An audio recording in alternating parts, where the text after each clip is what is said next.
Bab 1111 Kunci Umur Panjang. Oke, ekspresi Pang Zilong sangat acuh tak acuh. Setelah insiden cangkir bercahaya tadi, dia memiliki kesan yang sangat buruk terhadap orang ini, tetapi yang lain tidak berbicara, jadi dia tidak bisa membiarkan konferensi penilaian harta karun menjadi dingin. Kali ini Yuan Hang sangat berhati-hati. Dia mengeluarkan sarung tangan putih dari sakunya, mengeluarkan kaca pembesar, dan mulai memeriksanya dengan serius. Setelah melihatnya sebentar, dia melepaskan sarung tangan putih dan kaca pembesarnya. "Bagaimana kabarmu? Apakah kamu melihat sesuatu?" Pang Zilong bertanya. "Bisa dibilang, Tuan Muda, ini adalah hal yang baik." Yuan Hang menghapus dekadensi sebelumnya dan menunjukkan ekspresi gembira di wajahnya, karena dia telah menentukan asal mula kunci umur panjang ini. "Tuan Muda, saya telah membaca banyak catatan tentang kunci umur panjang ini. Ini adalah harta karun dinasti Ming. Itu dibuat oleh Ming Guangzong Zhu Changluo untuk pangeran ketiga Suyuji." Faktanya, Yuan Hang bisa berhenti di sini. Setelah turun, dia tidak melakukannya. Dia masih berbicara tanpa henti, memamerkan bakat dan pencapaiannya di bidang barang antik. Setelah kematian pangeran ketiga, dia diberi nama Raja Qixi. Kunci umur panjangnya memiliki energi naga di dalamnya.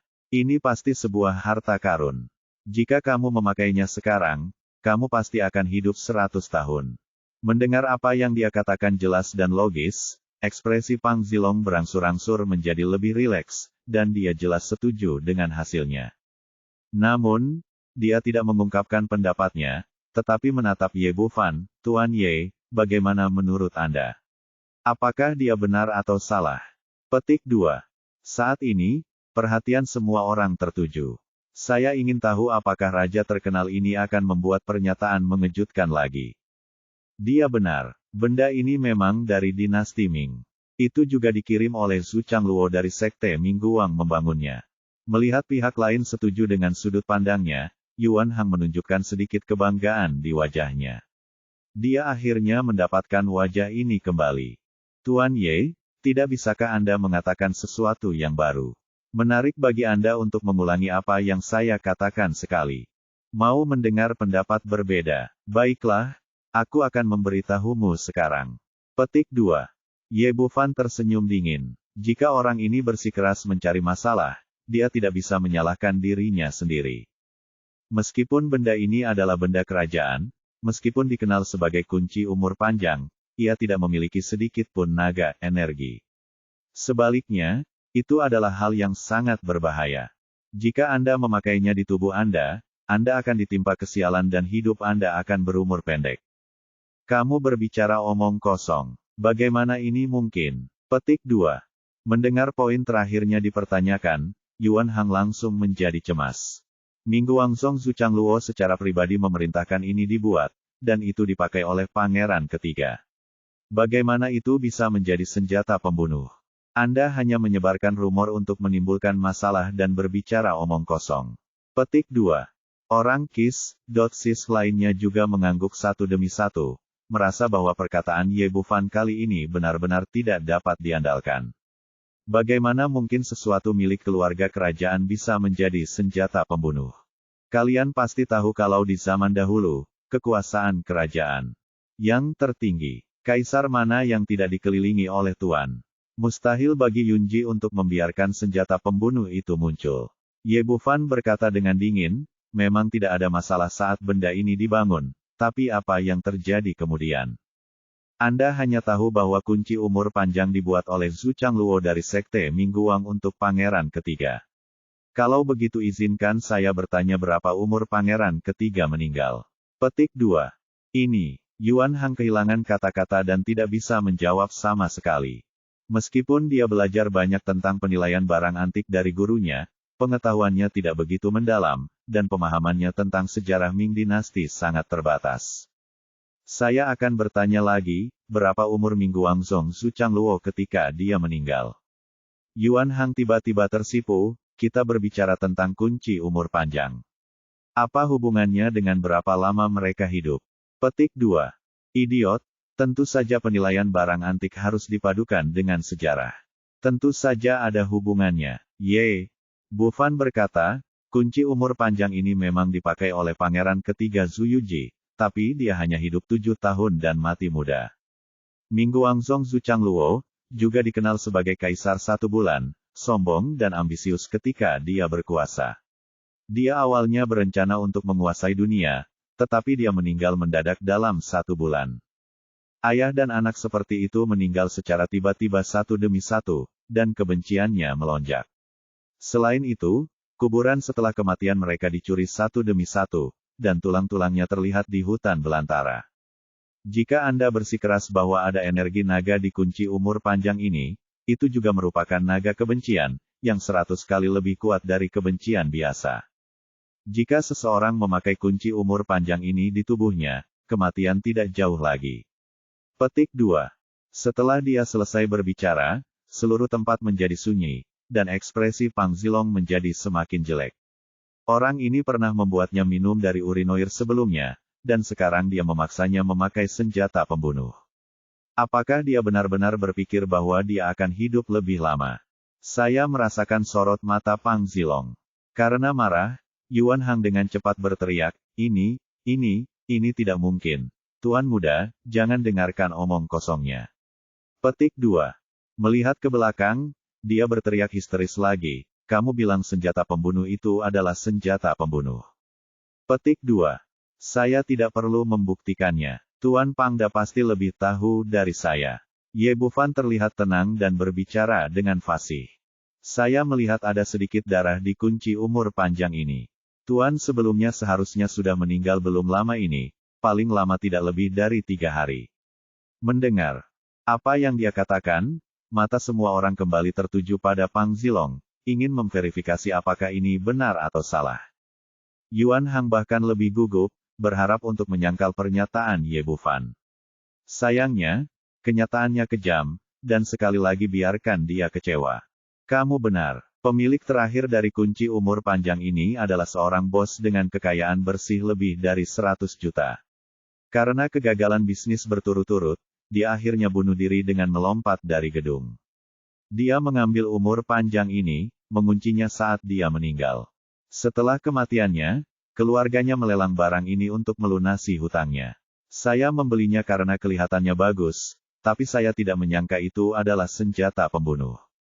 Pang Zilong menggelengkan kepalanya berulang kali ketika dia mengatakan ini. Dia merasa senang dengan kunci umur panjang ini sebelumnya, dan dia tidak menghubungkan kematian pria itu dengan hal ini. Sekarang tampaknya itulah alasan mengapa bisnis pria itu gagal dan mengapa dia akhirnya berkomitmen, bunuh diri dengan melompat dari gedung sepenuhnya itu disebabkan oleh kunci umur panjang ini. Kunci umur panjang macam apa ini? Orang-orang yang hadir gempar. Tanpa diduga, Ye Bufan benar. Lagi itu benar-benar berbahaya. Jika dia memakai benda ini di tubuhnya, dia mungkin tidak akan jauh lebih baik. Memikirkan hal ini, dia menatap Yuan Hang dengan tatapan dingin, tidak apa-apa jika kamu tidak memiliki kemampuan. Hanya saja jagalah dengan jujur. Tapi Anda tidak memiliki kemampuan Tuan Ye, namun Anda tetap tampil untuk pamer. Bisakah Anda menanggung konsekuensinya? Petik 2. Aku, Yuan Hang membuka mulutnya dan ingin membela diri, tapi sayangnya fakta ada tepat di hadapannya, dan tidak ada gunanya dia membela diri. Saat ini, Wang Haitao, manajer pusat penilaian profesional, berdiri, sepertinya kami tidak percaya dengan hasil penilaian Anda. Salah, level Anda tidak layak untuk masuk Hall of Fame, juga tidak layak untuk hasil penilaian gaji tahunan sebesar 1,5 juta. Saya sekarang menyatakan bahwa semua penilaian Anda sebelumnya oleh pusat penilaian profesional akan dicabut. Anda akan dikeluarkan dari Hall of Fame, dan nilai yang Anda anggap akan menjadi 0. Petik 2. Ini, aku. Yuan Hang tidak menyangka bahwa dia tidak bisa pamer, tetapi berakhir dengan hasil ini. Pang Zilong berkata dengan dingin, oke, orang sepertimu tidak pantas berada di sini semuanya, keluar dari sini. Saya akan memberitahu bos toko perhiasan Huayu nanti untuk mengakhiri kontrak dengan Anda. Petik 2. Tuan muda, saya mohon, tolong jangan. Yuan Hang benar-benar panik sekarang. Jika kontraknya diputus oleh toko perhiasan Huayu, pekerjaannya akan hancur. Total menurut hasil penilaian, dia tidak lagi memiliki pijakan di kota ajaib. Pang Zilong tampak jijik dan berkata, "Kemarilah, usir dia. Segera."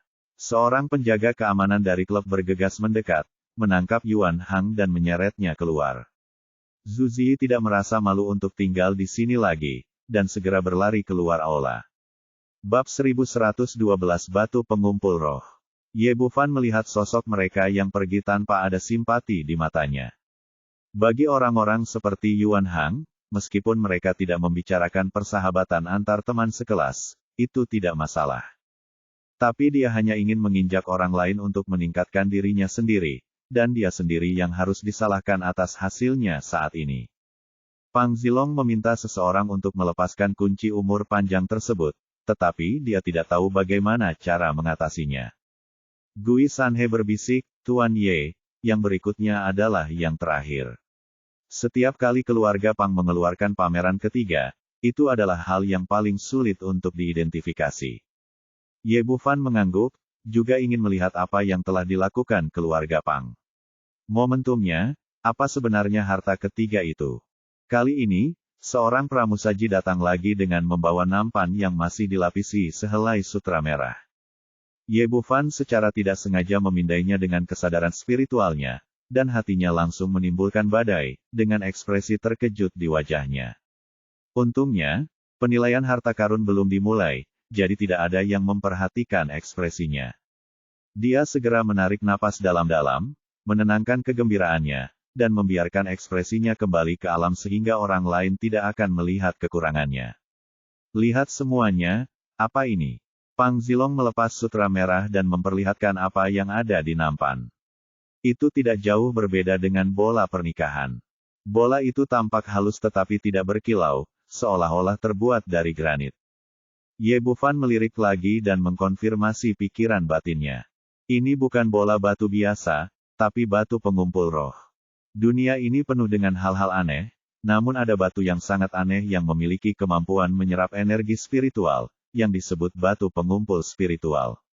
Setelah menyerap cukup energi spiritual, ia berubah menjadi sumsum spiritual di tengah-tengah batu. Semakin tua, semakin banyak energi spiritual yang diserap, semakin tinggi kemurnian sumsum spiritual dan semakin besar kuantitasnya. Jumlah batu pengumpul roh sangat jarang, bahkan jauh lebih sedikit dibandingkan batu roh. Ketika dia melihat catatan tentang batu pengumpul roh di warisan sekolah kedokteran kuno, dia mengira itu hanya legenda, tapi dia tidak menyangka akan melihatnya dengan matanya sendiri hari ini. Terlebih lagi, batu spiritual raksasa ini sudah sangat tua, dan jumlah energi spiritual yang dihasilkan di dalamnya sangat besar. Perkiraan awal menunjukkan bahwa batu tersebut setidaknya bisa menyamai ribuan batu spiritual kelas menengah. Ini juga alasan mengapa dia begitu bersemangat sekarang. Jika dia bisa mendapatkan batu pengumpul roh ini di tangannya, dia setidaknya akan mampu menerobos ke alam Dzogchen tingkat surgawi, dan bahkan mencapai tingkat suci yang legendaris. Pada saat ini, dia telah memutuskan untuk mendapatkan benda ini di tangannya tidak peduli berapapun biayanya. Kemunculan batu ini langsung menggugah minat semua orang. Para ahli barang antik yang hadir mengeluarkan kaca pembesarnya dan melangkah maju untuk memeriksanya dengan cermat. Termasuk Gui Sanhe pun melangkah maju untuk memeriksa batu itu dalam waktu lama. Sayangnya mereka hanyalah penilai barang antik biasa, bukan kultivator, dan tidak memiliki kesadaran spiritual, jadi wajar saja mereka tidak bisa melihat apa itu. Setelah sekian lama, orang-orang ini menggelengkan kepala dan menghela nafas, lalu mundur satu persatu. Beberapa orang bahkan bertanya-tanya, mengapa keluarga Pang mengeluarkan batu untuk dilihat semua orang. Apakah ini sebuah lelucon? Semuanya, siapa yang tahu harta karun apa ini? Mata Pang Zilong penuh dengan antisipasi, dan terlihat bahwa dia sendiri tidak mengetahui hal-hal apa itu. Seperti yang dikatakan Gui Sanhe, dua hal pertama yang diambil keluarga Pang hanyalah untuk pamer, setidaknya mereka tahu itu tak ternilai harganya. Tapi bahkan dia sendiri tidak tahu apa itu bola batu dan apa nilainya. Seorang ahli parubaya berusia 40-an atau 50-an mau tidak mau bertanya. Tentu saja tidak. Pang Zilong menggelengkan kepalanya, saya juga curiga itu adalah sepotong batu giok mentah dan ingin meminta pekerja untuk mengungkapnya. Belakangan, saya menemukan bahwa benda ini terlalu keras. 4 atau 5 bilah gergaji terpotong, tetapi tidak ada bekas yang tertinggal. Ini menunjukkan bahwa ini bukanlah batu biasa. Siapa pun yang mengetahui batu giok tahu bahwa meskipun batunya keras, ia tidak dapat menghentikan mata gergaji mesin pemotong. Batu di depan Anda bahkan dapat mematahkan mata gergaji, yang menunjukkan bahwa itu sangat kuat. Istimewanya, ini hanya memperburuk keraguan semua orang. Hanya Ye Bufan yang tahu betul bahwa segala sesuatu memiliki spiritualitas, dan hal yang sama berlaku untuk batu pengumpul roh, untuk melindungi esensi spiritual di dalam agar tidak hancur. Singkirkan. Melihat semua orang diam, Pang Zilong mengalihkan perhatiannya ke Gui Sanhe. Tuan Gui, Anda sangat dihormati dan berpengalaman. Tahukah Anda apa ini? Gui Sanhe menggelengkan kepalanya, Tuan Muda Pang, saya benar-benar malu. Saya telah hidup selama hampir 80 tahun, tetapi saya belum pernah melihat batu seperti itu. Petik 2. Kemudian dia menambahkan, saya pikir di antara kita semua, mungkin Tuan Ye adalah satu-satunya yang dapat mengidentifikasi apa ini. Petik 2. Setelah dia mengatakan ini, semua orang melihat ke arah Ye Bufan. Lagi pula, dalam penilaian 2 harta karun tadi, pemuda ini menunjukkan penglihatan dan pengetahuan yang baik.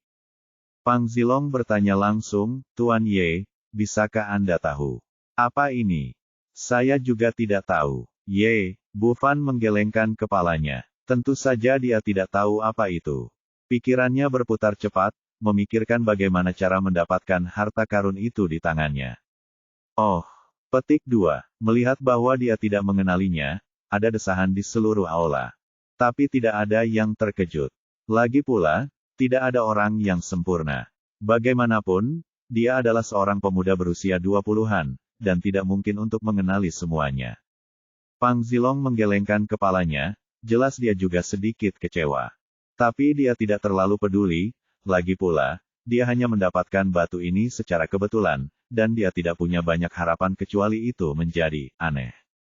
Dalam hal ini, kami akan melanjutkan sesuai prosedur lelang. Sebuah batu akan dilelang di lokasi, dan mereka yang cukup beruntung akan mendapatkannya. Petik 2. Ini bukan pertama kalinya keluarga Pang mengadakan konferensi penilaian harta karun. Sudah berkali-kali diadakan sebelumnya. Segala sesuatu yang tidak dapat diidentifikasi akhirnya dilelang. Tak lama kemudian, seorang juru lelang berjalan ke meja depan dan mulai melakukan penilaian, lelang batu pengumpul roh. Lelang. Semuanya, meskipun tidak ada yang mengenali batu ini, itu benar-benar misterius. Mungkin ada harta karun yang tersembunyi di dalamnya. Lelang dimulai sekarang. Harga awalnya adalah 1.000 yuan. Juru lelang membuat promosi yang fasih, dan kemudian pelelangannya resmi.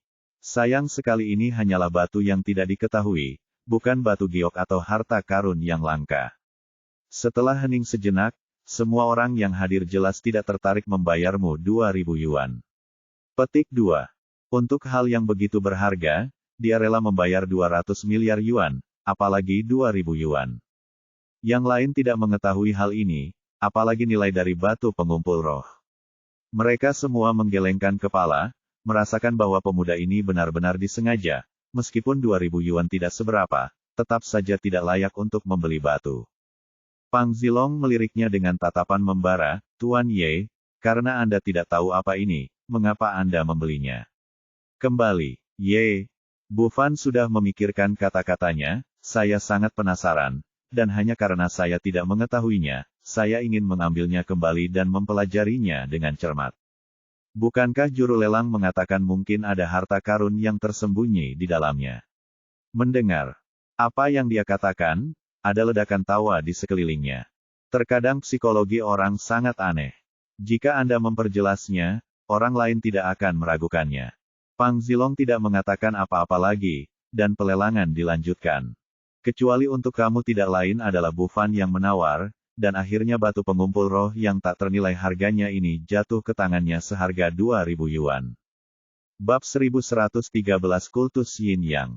Setelah penilaian ketiga harta karun selesai, acara puncak konferensi penilaian harta karun ini juga selesai. Pang Zilong berkata kepada semua yang hadir, kali ini keluarga Tang kita telah menyiapkan banyak pameran.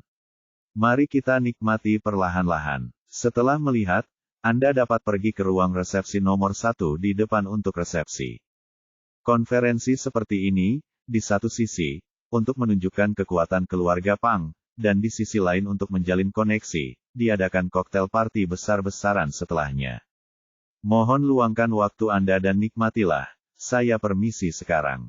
Pang Zilong tersenyum sangat sopan setelah mengatakan ini, menatap Huang Xiaomei dan yang lainnya dengan sengaja atau tidak, lalu berbalik dan memasuki ruang tunggu di sebelah ruang pameran. Ye Bufan tidak pergi. Leng Qingqiu dan Huang Xiaomei berjalan mengelilingi ruang pameran, sepertinya menghargai produk di sini, tetapi kenyataannya kesadaran spiritual mereka telah memperhatikan ruang tunggu. Setelah masuk, Pang Zilong menutup dan mengunci pintu, lalu mengeluarkan ponsel dari sakunya dan segera memutar nomor telepon. Ketika panggilan tersambung, dia berkata dengan penuh semangat, "Tuan Pelindung, saya punya kabar baik di sini." "Kabar baik apa?" Suara di ujung telepon itu sangat menawan, tetapi juga menyampaikan sedikit keagungan. "Tuan Pelindung, saya baru saja mengadakan pertemuan penilaian harta karun dan menipu para wanita itu agar menggunakan bola uji yin yang Anda berikan kepada saya untuk pengujian. Saya menemukan tubuh yin murni, dan 2 di antaranya muncul sekaligus." Dari telepon, apakah kamu yakin ini benar? Tentu saja benar, beraninya aku berbohong padamu. Petik 2. Ini tidak mungkin. Secara umum, tidak ada tubuh yin yang murni. Sangat beruntung bisa bertemu 1. Bagaimana bisa ada 2 sekaligus? Pang Zilong berkata, "Tuan Pelindung, saya juga terkejut, tetapi kedua wanita itu tersentuh bola tes vagina, ini benar sekali." Orang di telepon menarik napas dalam-dalam, menenangkan kegembiraannya, lalu berkata, "Di mana kedua orang itu sekarang?" "Saya telah mengirim orang untuk mengawasi Anda di klubku. Kamu tidak akan bisa melarikan diri." "Pang Zilong, kamu telah melakukan pekerjaan dengan baik kali ini. Bukan tanpa alasan Sekte Yin yang telah mendukung keluarga Pangmu selama bertahun-tahun." Wanita itu memuji dia dan kemudian berkata dengan nada suara. Dia berkata dengan formal, "Kamu kesampingkan semuanya sekarang. Dengan tubuh yin yang murni, tidak perlu mencari wanita lain dengan atribut yin. Kamu hanya perlu menangkap 2 orang ini dan mengirim mereka ke Pulau Shenlong segera. Jika ini bisa dilakukan, saya akan membiarkan Anda menjadi pengurus periferal dari Sekte Yin Yang." "Terima kasih, Tuan Pelindung." Pang Zilong sangat gembira dan berkata sambil menepuk dadanya, "Jangan khawatir, saya akan mengurus masalah ini." "Oke, cepat lakukan itu untuk mencegah malam panjang dan mimpi. Lebih cepat lebih baik. Kirimkan padaku segera setelah orang itu tertangkap." Berbicara, dia menutup telepon. Sebuah cibiran muncul di sudut mulut Ye Bufan. Masalahnya sudah terbentuk. Sekarang, dia menutup telepon. Semuanya berhubungan dengan keluarga Pang. Ada juga Sekte Yin yang tersembunyi di balik keluarga Pang. Tampaknya alasan mengapa mereka bangkit begitu cepat sepenuhnya karena kekuatan sekuler yang didukung oleh Sekte Yin Yang. Pang Zilong menutup telepon, dengan ekspresi kegembiraan masih terlihat di wajahnya. Dia menemukan 2 wanita dengan tubuh yin murni sekaligus. "Kemarilah, panggil Penatuama ke sini." Dia memanggil ke pintu, dan tak lama kemudian seorang lelaki tua kurus masuk. "Tuan muda, Anda mencari saya." Orang tua itu tidak tinggi, tingginya kurang dari 1,7 meter. Dia kering dan kurus, tetapi dia memiliki aura yang kuat di sekujur tubuhnya. Pang Zilong melihat ke belakang dan menunjuk ke arah Ye Bufan dan 3 orang di layar lebar dan berkata, "Awasi mereka bertiga." Begitu mereka pergi, klub akan segera menemukan kesempatan untuk membunuh pria itu dan merebutnya. Kedua wanita itu kembali. "Catat padaku ayolah, kedua wanita itu sangat penting, kita tidak boleh membiarkan mereka terluka, apalagi mati." "Saya mengerti, Tuan Muda." Penatuama setuju, berbalik dan berjalan keluar dari ruang tunggu. Ye Bufan sudah memikirkan tindakan balasan. Karena pihak lain akan mengambil tindakan, dia akan memberi mereka kesempatan. Dia berjalan mengelilingi ruang pameran sebentar, lalu mengucapkan selamat tinggal kepada Gui Sanhe dan Wang Haitao, dan meninggalkan klub bersama Leng Qingqiu. Tidak lama setelah kendaraan niaga Mercedes-Benz melaju keluar dari Seven Star Club, beberapa mobil berwarna hitam mengikuti dari belakang. Merasakan orang-orang mengikuti di belakangnya, senyuman muncul di bibir Ye Bufan. Kecepatannya tidak terlalu cepat atau terlalu lambat, seolah dia tidak memperhatikan apapun. Tidak lama setelah meninggalkan klub, sebuah jalan terpencil muncul di depan mereka. Beberapa mobil berwarna hitam tiba-tiba melaju, dan satu mobil langsung menyeberang jalan, menghalangi jalan. Dua lainnya diparkir di belakang, mengelilingi kendaraan niaga Mercedes-Benz di tengah. Ye Bufan keluar dari mobil dan melihat ke arah Penatua Ma dan orang lain yang mengelilinginya. Dia memasang ekspresi panik dan berkata dengan gugup, "Apa yang akan kamu lakukan? Jika kamu menginginkan uang, aku dapat memberikannya kepadamu. Aku menginginkan hidupmu." Penatua Ma sama sekali tidak sopan. Dia mendatanginya dalam sekejap dan meletakkan telapak tangannya di dadanya. Hanya ada ledakan yang teredam, dan Ye Bufan seperti layang-layang yang talinya putus. Dia terlempar terbang lebih dari 10 meter, dan dia mulai muntah darah di udara. Setelah jatuh ke tanah, dia meronta beberapa kali dan kemudian kehilangan nafas. "Saudara Ye," Huang Xiaomei berteriak dan hendak bergegas menyelamatkan orang, tetapi Penatua Ma menyegel titik akupuntur. Kemudian dia menyalakan Leng Qingqiu, lalu meminta dua pengawal untuk masuk ke dalam mobil dan pergi. Tidak lama setelah mereka pergi, Ye Bufan berdiri dari kegelapan. Segala sesuatu yang terjadi barusan secara alami palsu, lukanya palsu, dan darah yang dimuntahkan juga merupakan kantong darah yang telah disiapkan sebelumnya. Ketika dia pertama kali mengetahui bahwa pesta pernikahan disiapkan untuk tubuh Yin murni, dia telah membuat rencana ini, jadi dia meminta Wang Xuening dan dua orang untuk kembali lebih awal. Setelah akhirnya mendapatkan petunjuk tentang pihak lain, kita tidak bisa memotongnya begitu saja. Tujuannya adalah membiarkan pihak lain mengambil Leng Qingqiu dan Huang Xiaomei, dan mengikuti mereka untuk menemukan Pulau Shenlong. Dilihat dari situasi saat ini, wanita yang ditangkap dan He Suang-Suang kemungkinan besar akan ditahan di tempat itu. Pantas saja saya menggunakan kesadaran spiritual saya untuk mencari di seluruh kota iblis tetapi tidak menemukan apapun. Dia pergi dari sini dalam sekejap, seperti hantu yang melaju kencang di malam yang gelap, tidak melambat sama sekali, dan segera menyusul ketiga mobil Penatua Ma. Agar tidak menimbulkan kecurigaan, ia tidak mengikuti terlalu dekat dan menjaga jarak dari tiga mobil di depannya agar kesadarannya dapat terpindai. Di dalam mobil yang dipimpin oleh pemimpinnya, Penatua Ma mengeluarkan ponselnya dan menghubungi nomor Pang Zilong. "Tuan muda, kita telah berhasil. Saya telah membawa kedua wanita itu kembali." "Bagus sekali." Pang Zilong sangat gembira ketika mendengar bahwa dia telah berhasil, dan kemudian bertanya, "Bagaimana kabarmu?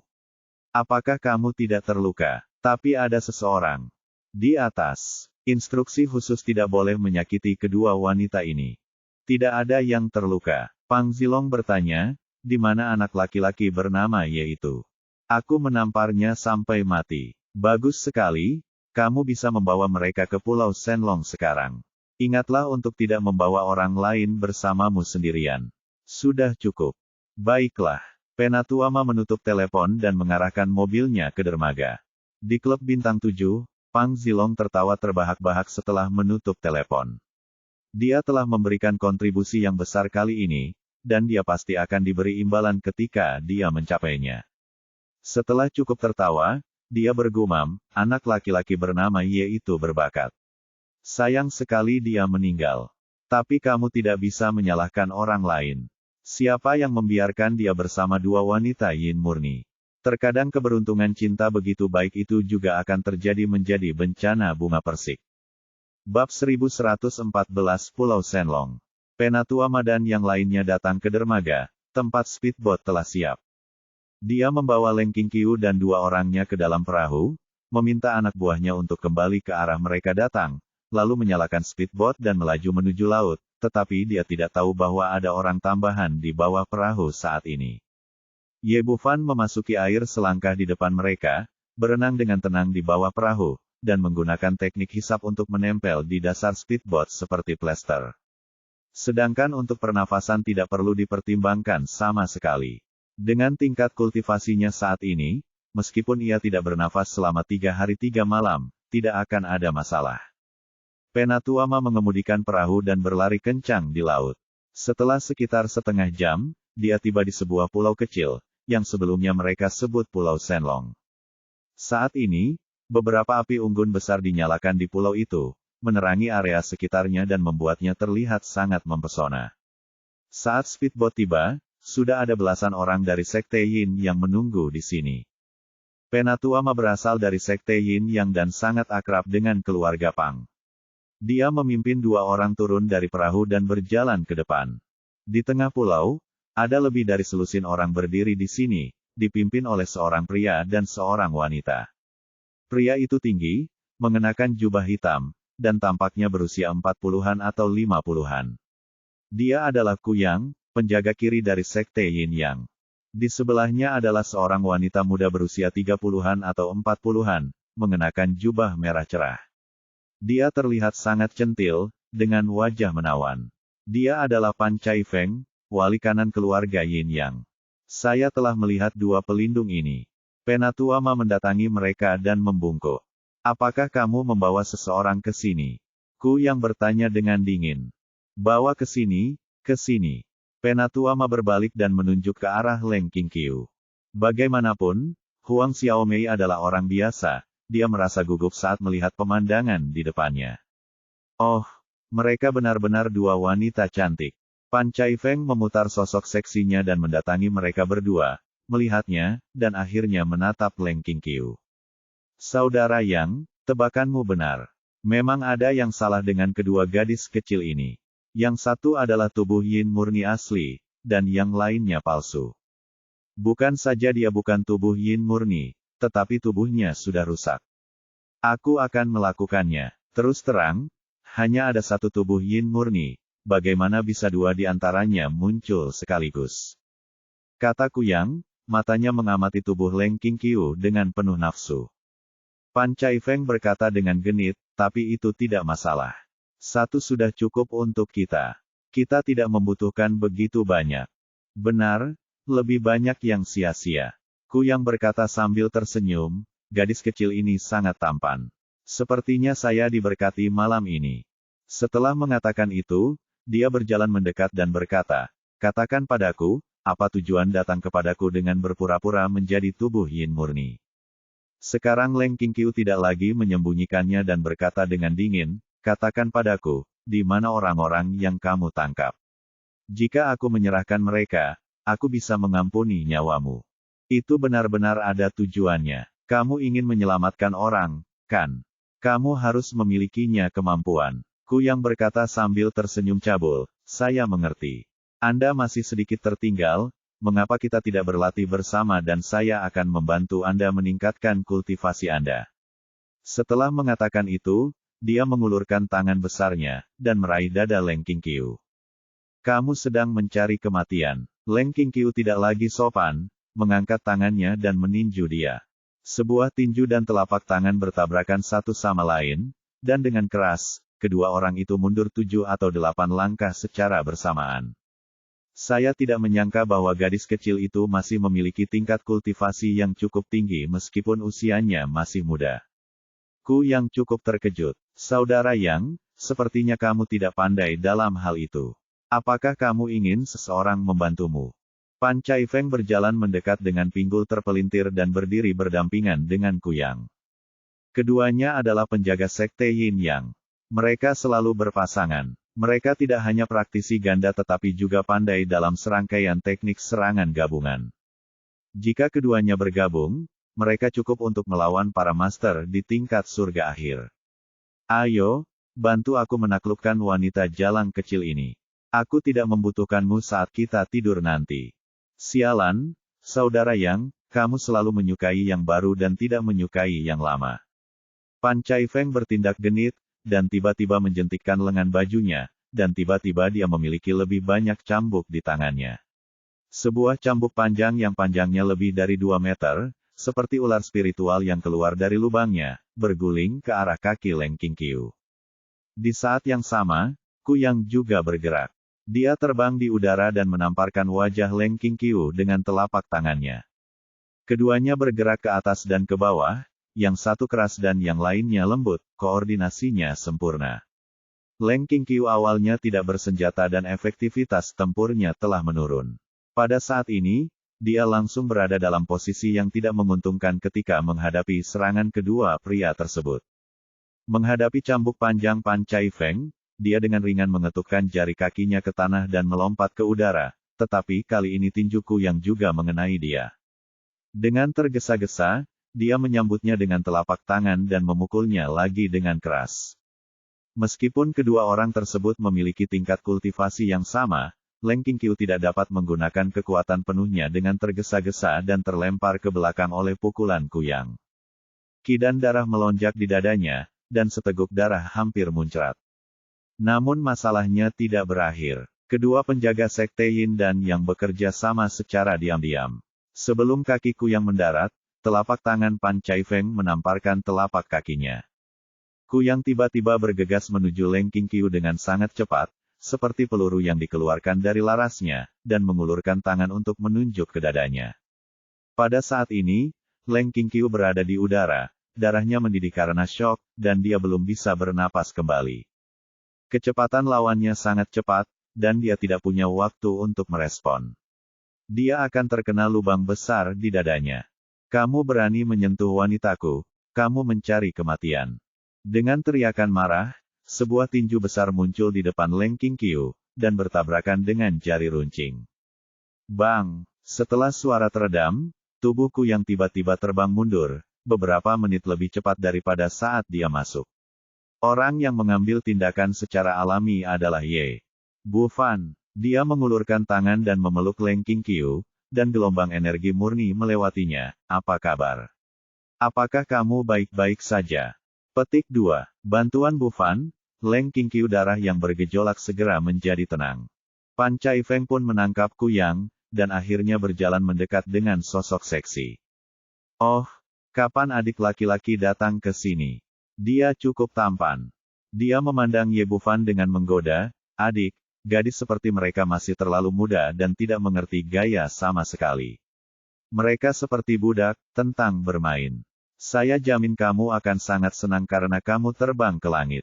Setelah mengatakan itu, dia mengedipkan mata, dan pada saat ini, cambuk panjang di tangannya keluar. Di bawah infus Zenqi, itu seperti tombak yang ditembakkan ke udara, menusuk langsung ke dada Ye Bufan. Pada saat yang sama, Kuyang juga mengambil tindakan, dengan pisau pendek lebar di tangannya, menebas pinggang Ye Bufan.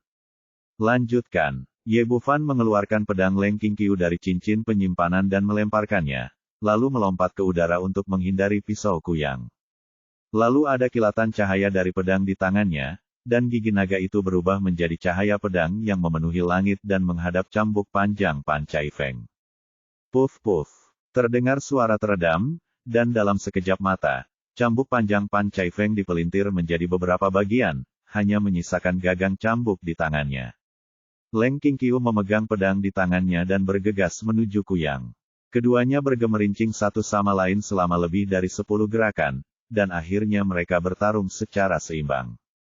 Karena lengah, Pan Cai Feng menarik Kuyang kembali, melirik gagang cambuk di tangannya, dan membuangnya dengan santai. Adik, pisaumu cukup bagus. Bisakah kamu meminjamkannya padaku selama beberapa hari? Setelah mengatakan itu, matanya tertuju pada Long Ya, dengan tatapan serakah di matanya. Oke, jika kamu menyukainya, ambillah. Ye Bufan mengacungkan pedang di tangannya dan menebas kedua orang itu lagi. Bab 1115 Reruntuhan Kuno. Pedang Ye Bufan tajam dan tajam, tapi dia hanya memotong setengahnya dan segera mengambilnya kembali. Pan Cai Feng meraih Huang Xiaomei dan memblokirnya di depannya. Dia terkekeh dan berkata, adikku pandai dalam ilmu pedang dan keterampilan pedangnya juga bagus. Dia telah mencapai tingkat mengirim dan menerima dengan bebas. Menyerahkannya kepada orang-orang di sekitarnya, apa yang kamu lihat? Ikuti aku. Aku akan ikut denganmu. Petik 2. Mereka awalnya mengira bahwa meskipun seseorang datang ke Pulau Shenlong, mereka dapat dengan mudah menghadapinya, tetapi ternyata tidak, berharap budidaya Ye Bufan dan Leng Qingqiu begitu kuat hingga melampaui imajinasi mereka. Pada saat ini, mereka memerintahkan anak buahnya untuk berkumpul, meskipun mereka digunakan sebagai umpan meriam, mereka akan tetap melibatkan satu sama lain untuk memberi diri mereka kesempatan untuk melarikan diri. Penatua Ma dan yang lainnya tidak mengetahui hal ini. Setelah menerima perintah, mereka menyerbu ke depan dan mengepung Ye Bufan dan Leng Qingqiu di tengah. Pada saat ini, Pan Caifeng meraih Huang Xiaomei dan berlari menuju speedboat di pantai bersama Kuyang. "Saudaraku Ye, bantu aku!" Huang Xiaomei berteriak dengan panik. "Bunuh!" Penatua Ma berteriak dan memimpin anak buahnya menuju Ye Bufan. Dia tidak pernah menyangka bahwa pemuda yang ditamparnya tidak akan terluka. Hal yang sama berlaku untuk anggota Sekte Yin yang lainnya, melambaikan senjatanya dan bergerak maju dengan berani. Pada saat ini, cahaya tiba-tiba muncul di depan mata mereka, diikuti oleh guntur. Mereka melihat manik-manik guntur melayang di udara, dan guntur serta kilat setebal lengan bayi menyambar ke arah mereka. Ah, orang-orang ini lengah dan tersambar petir. Bahkan jika beberapa orang tidak mati, kepala mereka dipenggal oleh pedang Leng Qingqiu yang kemudian dia putar. Hampir dalam sekejap mata, puluhan orang ini tewas. Sebelum Pan Caifeng bisa lari ke pantai, mereka dihadang oleh Ye Bufan. "Adik kecil, apakah kamu memperlakukan orang lain seperti ini? Jangan lupa bahwa para sandera ada di tangan kita," kata Pan Caifeng dan melambaikan tangannya, dan Kuyang segera meletakkan pisau besar di tangannya di leher Huang Xiaomei. Ye Bufan tersenyum tipis, "Dia adalah tubuh Yin murni yang kamu cari. Apakah kamu berani membunuhnya? Biasanya kamu tidak akan berani." Pan Caifeng terkekeh, "Tetapi jika kamu mendorongnya terlalu keras, kamu bahkan mungkin kehilangan nyawanya. Tidak lagi, apalagi yang kamu takut lakukan. Saudaraku, bagaimana kalau kita membahasnya? Selama kamu setuju untuk melepaskan kami, aku akan menemanimu malam ini dan melakukan apapun yang kamu inginkan." Petik 2. Leng Qingqiu berkata dengan marah. Pan Caifeng tidak peduli sama sekali, "Adik, ini bukannya tidak tahu malu. Jika kamu ingin memegang hati seorang pria, kamu harus menjadi seperti saudara perempuanku. Kamu harus belajar lebih banyak di masa depan. Biarkan orang itu pergi, lalu aku akan melepaskanmu. Serahkan semua orang yang kamu tangkap. Aku bisa mempertimbangkan untuk melepaskanmu sekali. Saudaraku, apakah kamu pikir kamu tidak punya otak hanya karena payudara mereka yang besar? Benar-benar setuju untuk melepaskanmu. Bagaimana jika kamu tidak memiliki apapun untuk diandalkan sekarang?" Ye Bufan tersenyum sedikit, "Menurutmu ini akan berguna? Tentu saja, aku dapat melihat bahwa adikku adalah seorang yang perhatian orang, jadi kamu tidak akan membiarkan ini terjadi. Gadis kecil itu terluka, apalagi melihat kita membunuhnya." Pan Caifeng tampak sangat percaya diri dengan sandera di tangan. "Langkahmu ini tidak ada gunanya bagiku." Ye Bufan berkata ke punggung Kuyang, "Ayo kita lakukan." Han Caifeng dan Kuyang terkejut dan segera menoleh ke belakang, hanya untuk menemukan bahwa tidak ada apa-apa di belakang mereka. "Adik laki-laki, kamu sangat baik dan jahat. Kamu menakuti orang." Pan Caifeng berbalik, mengulurkan tangannya untuk membelai dadanya yang tinggi, dan tampak seperti dia ketakutan. Kuyang juga diam-diam menghela nafas lega, tetapi pada saat ini, sebuah tinju besar tiba-tiba muncul di depannya dan menghantam dadanya dengan keras. Karena lengah, Kuyang terlempar seperti layang-layang yang talinya putus, dan pisau di tangannya jatuh ke tanah. Pukulan itu begitu berat dan kejam hingga dia menyemburkan seteguk panah darah di udara. Setelah mendarat, kakinya melunak dan dia jatuh ke tanah dengan sentakan. Dia berjuang beberapa kali tetapi tidak bisa bangun lagi. Pada saat ini, dia memiliki ekspresi ngeri di wajahnya, dan dapat dilihat dari pukulan ini bahwa tingkat kultivasi lawan jauh lebih tinggi daripada miliknya, setidaknya pada tahap akhir tingkat surga.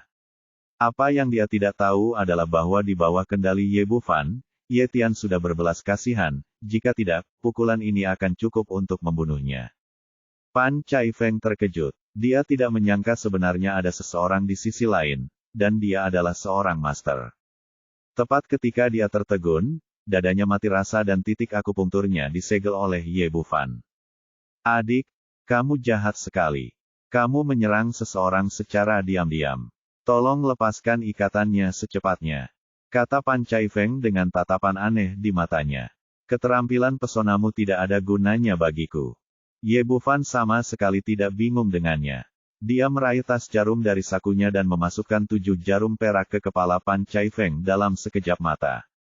Untuk seorang master dengan kekuatan mental super, dia tidak mengambil risiko menggunakan teknik pengadukan jiwa, tetapi langsung menggunakan teknik perbaikan jiwa 7 jarum. Alasan mengapa dia tidak membunuh 2 orang adalah untuk menemukan He Suang-Suang dan gadis-gadis yang diculik. Saat 7 jarum perak menusuk, mata Pan Chai Feng berkilat kebingungan, dan kemudian menjadi sunyi. Pada saat yang sama, dia juga menyegel titik akupuntur Kuyang. Ye Bufan bertanya, apakah kamu menangkap gadis-gadis yang hilang itu? Kami menangkap mereka. Pan Chai Feng menjawab dengan datar. Apakah ada orang bernama He Suang-Suang di dalam? Saya tidak tahu. Ada banyak orang, dan saya tidak tahu nama mereka. Ye Bufan bertanya, berapa banyak orang yang Anda tangkap? Total. Petik 2. Apa tujuan menangkap orang? Pan Chai Feng berkata, beberapa waktu lalu, Sekte Yin yang kami menemukan reruntuhan kuno di pulau ini. Awalnya kami mengira kami telah menemukan harta karun, tetapi pembatasan pada reruntuhan itu juga terlalu besar, kuat, jadi kami mencoba yang terbaik. Itu tidak bisa dibuka. Kemudian, pemimpin memikirkan cara, yaitu menggunakan darah wanita atribut Yin untuk menyempurnakan senjata jahat Yin, dan kemudian melanggar batasannya. Cara ini juga sangat merepotkan. Jika itu adalah wanita atribut Yin biasa, dibutuhkan 99 di antaranya. Itu masih jenis yang tidak memiliki keperawanan. Sangat sulit menemukan wanita Yin di masyarakat ini, dan bahkan lebih sulit lagi bagi Yin gadis menjadi perawan, jadi kami baru berhasil mengumpulkan 36 Yin murni dalam beberapa hari. Tubuhnya berbeda, 1 orang sudah cukup, jadi kami mengerahkan kekuatan sekuler untuk menemukan tubuh Yin murni. Rasa dingin melintas di tubuh Ye Bufan, mata, membunuh begitu banyak orang demi reruntuhan kuno, itu menunjukkan betapa kejamnya Sekte Yin yang ini. Di mana reruntuhan yang kamu sebutkan? Di gua di belakang. Di mana orang-orang yang kamu tangkap? Petik 2. Mereka juga dikurung di sana. Dia membawa Pan Chai Feng dan berjalan ke sisi lain pulau. Leng Qingqiu meraih Kuyang dan mengikuti di belakang bersama Ye Tian. Pulau kecil ini tidak terlalu besar, radiusnya sekitar 1 atau 2 kilometer, terdapat sebuah bukit di atasnya dan sebuah gua besar di belakang bukit tersebut. Ketika mereka datang, masih ada beberapa anggota Sekte Yin yang menjaga pintu masuk gua, tetapi Ye Tian membunuh mereka semua dengan 1 pukulan. Ketiga orang itu masuk ke dalam gua, di mana api unggun dinyalakan, dan sekelompok gadis meringkuk di sudut dengan ekspresi ketakutan. Mereka awalnya menjalani kehidupan yang bahagia dan nyaman, namun tiba-tiba mereka terjebak di sini. Mereka tidak tahu bagaimana nasib masa depan mereka, dan mereka hidup dalam ketakutan akhir-akhir ini. Ye Bufan melihat sekeliling dengan kesadarannya, dan ekspresinya langsung menjadi dingin. Dia telah mencari di seluruh gua, tetapi tidak ada jejak He Suang-Suang. Bab 1116, Surga. Ye Bufan sedikit panik, mengira He Suang-Suang ada di sini, tetapi dia tidak menemukan siapapun. Tunggu aku di sini. Setelah mengatakan ini, dia berbalik dan meninggalkan gua, lalu berubah menjadi bayangan dan mencari di seluruh pulau. Kesadaran ilahi menyebar seperti air raksa yang mengalir ke tanah, mencari di setiap sudut. Pulau itu tidak terlalu besar. Bahkan dengan kecepatannya, dia mencarinya 3 kali dalam waktu setengah jam, tetapi masih belum ada tanda-tanda keberadaan He Suang-Suang, dan dia bahkan tidak bisa merasakan napasnya. Apa yang terjadi? Dikatakan bahwa He Suang-Suang bertanggung jawab untuk menyelidiki kasus orang hilang ini. Sekarang dia hilang, itu pasti ada hubungannya dengan Sekte Yin Yang. Mungkinkah dia dibunuh oleh mereka? Penuh keraguan dan kemarahan, dia kembali ke gua lagi dan menatap Han Chai Feng dengan mata tegas, katakan padaku, apakah orang yang aku cari dibunuh olehmu? Merasakan niat membunuh yang diungkapkan olehnya, Han Chai Feng dia dengan cepat berkata, saudaraku, kami sama sekali tidak tahu siapa yang kamu cari. Selain itu, gadis-gadis yang kami tangkap semuanya berguna di masa depan, dan tidak ada satupun dari mereka yang terbunuh. Xiao Fan, jangan khawatir dulu, ayo tanya gadis-gadis ini, mungkin mereka pernah melihat He Suang-Suang. Ye Bufan mengangguk, hanya itu yang bisa dia lakukan sekarang, dan dia melepaskan semua orang di dalam gua. Saudaraku, terima kasih telah menyelamatkan kami. Kembali ke dunia luar, gadis-gadis ini merasa seperti berada di dunia lain. Saudaraku, terima kasih telah menyelamatkan kami. Pemimpinnya, seorang gadis berambut panjang, membungkuk kepada Ye Bufan, dan gadis-gadis lainnya juga mengungkapkan rasa terima kasih mereka. Tidak perlu berterima kasih. Tolong bantu saya melihat apakah saya telah melihat gadis ini. Kata Ye Bufan sambil mengeluarkan ponselnya dan mengambil foto He Suang-Suang agar orang-orang ini dapat melihatnya satu persatu. Segera semua orang melihat foto itu, lalu menggelengkan kepala, mengatakan bahwa mereka belum pernah melihatnya. Ye Bufan membenturkan kepalanya dengan keras, dan sekarang dia tidak tahu di mana menemukan seseorang. Semua hal terkutuk dari Sekte Yin yang itulah yang menyebabkan hal ini. Dia melampiaskan semua kemarahannya pada orang-orang seperti Han Caifeng dan Kuyang, dan langsung mengangkat mereka ke dalam gua. Adik kecil, tolong jangan bunuh kami. Han Caifeng awalnya meminta belas kasihan, tetapi tepat di tengah kata-katanya, tenggorokannya digorok oleh gigi naga, diikuti oleh Kuyang, yang juga dipenggal oleh Kamu Bufan. Orang-orang ini telah melakukan banyak kejahatan dan pantas mati. Ye Bufan meninggalkan seberkas api ramuan untuk memurnikan kedua orang itu menjadi ketiadaan, berbalik dan meninggalkan gua lagi. Sampai sekarang keadaannya hanya bisa seperti ini. Speedboat ketika mereka datang hanya dapat mengangkut 3 atau 5 orang, dan tidak ada cara untuk mengirim orang-orang ini kembali. Dia baru saja mencari di seluruh pulau, dan sekarang semua orang dari keluarga Yin dan yang telah terbunuh. Jadi Ye Bufan tidak menunggu di sini. Mereka bertiga naik speedboat dan kembali dengan cara yang sama. Setelah memeriksa waktu tak terbatas, saat itu sudah tengah malam. Suang-Suang, kamu di mana? Ketika dia pertama kali tiba di kota iblis, dia masih penuh percaya diri. Pertama, dia bisa menggunakan kesadaran spiritualnya untuk mencari, dan kedua, dia berpikir bahwa dengan tubuh Yin murni Huang Xiaomei, dia akan melakukannya, pasti bisa mengetahui apa yang terjadi di balik layar. Tapi sekarang perasaan spiritualnya tidak berfungsi, dan tidak ada yang bisa ditemukan sama sekali. Itu mengarah ke Sekte Yin Yang, tapi masih belum ada petunjuk tentang He Suang-Suang. Jika dia diminta menemukan seseorang dalam situasi seperti ini, dia akan benar-benar tidak berdaya dan tidak tahu sama sekali. Saat ia sedang mengkhawatirkan masalah ini, tiba-tiba speedboat mulai berguncang dengan cepat, dan sepertinya ada bahaya terbalik sewaktu-waktu. Ah! Huang Xiaomei terkejut dengan perubahan ini dan jatuh ke pelukan Ye Bufan. Meskipun Leng Qingqiu memiliki tingkat kultivasi yang tinggi, dia dibesarkan di pegunungan dan tidak memiliki keterampilan air sama sekali. Dia memiliki ketakutan naluriah terhadap laut, dan dia segera meraih lengan Ye Bufan. Jangan panik, aku di sini. Ye Bufan menghibur kedua wanita itu, lalu membubarkan kesadarannya untuk mengamati situasi di dekatnya. Diketahui seluruh lautan tenang dan tenang, kecuali pusaran berdiameter 100 meter yang terbentuk di tempat speedboat berada, seolah-olah ada hisapan besar di bawahnya. Saat ini, speedboat berada di tengah pusaran air, seperti daun yang jatuh ke jeram. Tampaknya terlalu lemah dan sama sekali tidak berdaya. Ye Bufan memaksimalkan energi di tubuhnya, mencoba menstabilkan speedboat, namun tidak ada gunanya. Dalam sekejap, speedboat tersebut terbalik oleh arus deras.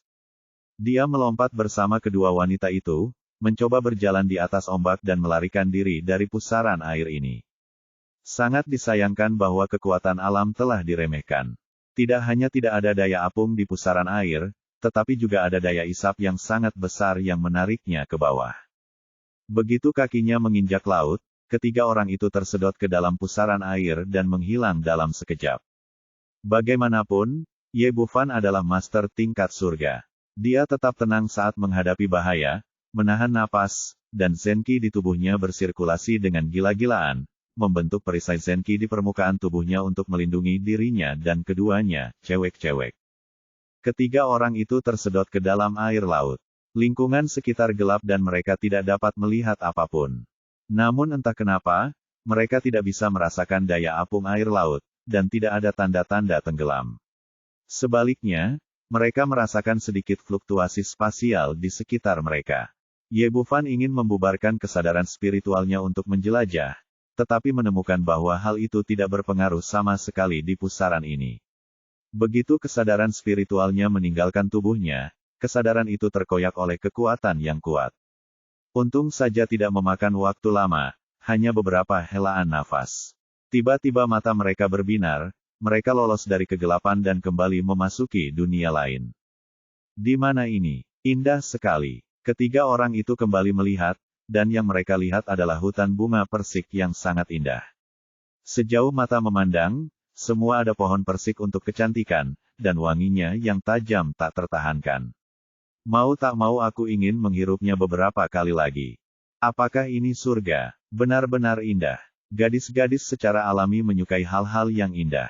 Melihat hutan bunga persik yang indah yang terlihat seperti dunia dongeng, Huang Xiaomei tidak bisa menahan diri untuk tidak berseru. Sebagai perbandingan, Leng Qingqiu jauh lebih rasional. Xiao Fan, di mana kita? Mungkinkah ini dunia bawah laut? Tidak mungkin. Mengapa masih ada matahari di bawah laut? Huang Xiaomei akhirnya sadar kembali dan menyadari situasinya, di bawah ketakutan akan hal yang tidak diketahui. Sekali lagi mengulurkan tangan dan meraih lengan Ye Bufan. Saudara Ye, apakah kita pernah diculik oleh alien? Saya pernah membaca segala macam hal aneh di majalah sebelumnya. Beberapa orang tiba-tiba menghilang dari laut, mengatakan bahwa mereka diculik oleh alien. Apa terjadi sesuatu pada kita? As dia mengatakan ini, dia menjadi semakin gugup, menatap sekeliling dengan ketakutan, takut monster yang belum pernah dia lihat sebelumnya tiba-tiba melompat keluar. Jangan takut, mari kita lihat dulu lalu bicara. Ye Bufan sekali lagi mengirimkan kesadaran spiritualnya untuk melihat di mana tempat ini, tetapi ternyata itu masih tidak berguna, itu dihilangkan oleh kekuatan yang tidak bisa dijelaskan. Inilah kekuatan formasi. Meskipun dia gagal menyelesaikan penyelidikan, dia juga membuat penemuan baru. Terlebih lagi, formasi ini sangat pintar dan kuat. Jika bukan karena kesadaran ilahinya, dia bahkan tidak akan bisa merasakan fluktuasi formasi tersebut. Anda harus tahu bahwa setelah memperoleh warisan sekte medis kuno, dia dapat dengan mudah menembus formasi biasa. Tapi itu tidak berhasil sekarang. Formasi ini sangat pintar sehingga langsung memblokir kesadarannya dan tidak dapat menemukan mata formasi tersebut sama sekali. Bab 1117 Pergi Berperang. Leng Qingqiu bertanya, Xiao Fan, apakah menurutmu ini adalah sebuah formasi? Ya, hutan bunga persik ini seharusnya adalah sebuah formasi, dan ini sangat pintar. Dan dia berkata dia menebas pohon persik di sebelahnya. Pedang itu melesat melewati gigi naga dan menembus langsung ke pohon persik tanpa menimbulkan kerusakan apapun, bahkan tidak ada satupun bunga persik yang jatuh.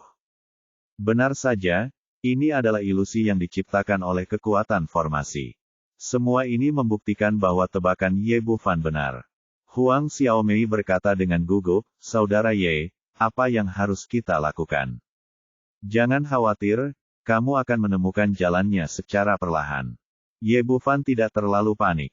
Dia hanya merasakannya dan menemukan bahwa cincin penyimpanan masih dapat digunakan perbekalannya banyak, cukup untuk 3 orang tinggal di sini selama beberapa tahun. Leng Qingqiu berkata, sungguh aneh. Bagaimana tempat ini bisa terhubung dengan laut?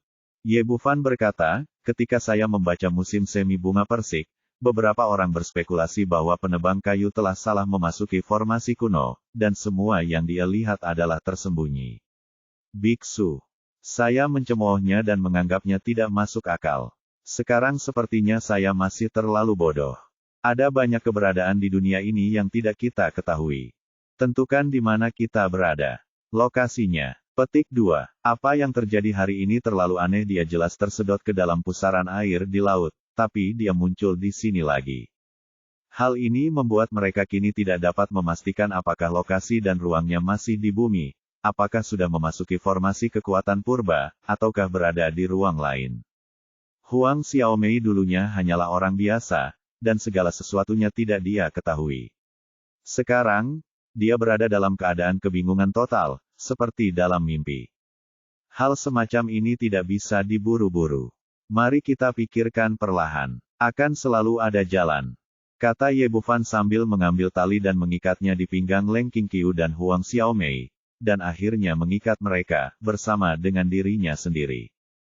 Formasi ini sangat pintar sehingga dia harus waspada, jika tidak, dia tidak akan sepenuhnya yakin untuk menemukan kedua orang itu kembali setelah mereka berpisah. Setelah bersiap-siap, beberapa orang mulai berjalan ke depan perlahan dan sampai di depan pohon bunga persik. Awalnya sangat nyata, ini adalah pohon persik, raihlah dan petik bunga persik, dan masih mengeluarkan aroma yang samar. Dia melemparkan bunga persik dengan santai dan dengan cepat menghilang ke angkasa, seolah-olah telah meleleh. Ye Bufan ada di depan, dengan hati-hati memimpin kedua orang itu ke depan. Mereka berjalan lebih dari 1 jam. Bab ini belum selesai, silakan balik halamannya. Seperti yang diharapkan, ada formasi di sini, dan itu ada di mana-mana. Kemanapun Anda melihat pohon persik, seolah-olah tidak bergerak. Hal yang paling mengerikan adalah pohon bunga persik di sini dibentuk oleh kekuatan formasi dan tidak benar-benar ada. Bahkan jika meninggalkan bekas apapun, mereka akan menghilang dalam sekejap mata. Hal ini membuat mereka tidak dapat menentukan posisinya dan apakah mereka diam atau telah menempuh jarak tertentu. Saudaraku Ye, apa yang harus kita lakukan? Kita tidak akan tinggal di sini selamanya, kan? Huang Xiaomei bertanya dengan gugup. Meski tempat ini indah, kita tidak bisa tinggal di sini selamanya. Lagi pula di sini tidak ada perbekalan hidup, jadi pasti akan terjebak sampai mati lama-kelamaan. Jangan khawatir, ayo istirahat dulu dan makan sesuatu sebelum kita bicara. Ye Bufan mengambil makanan dan mereka bertiga duduk untuk istirahat. Sambil memakannya, dia berpikir. Bahkan sampai sekarang, dia masih belum mengerti formasi macam apa ini, formasi hantu. Pohon bunga persik terasa sangat nyata saat disentuh, tidak seperti fantasi. Dikatakan sebagai labirin, namun pohon persik ini dibentuk oleh kekuatan formasi dan tidak benar-benar ada. Leng Qingqiu hanyalah seorang pejuang murni dan tidak tahu apa-apa tentang formasi. Dia hanya makan dengan tenang tanpa berbicara. Sesuai prinsipnya, jika tidak bisa membantu, jangan menimbulkan masalah.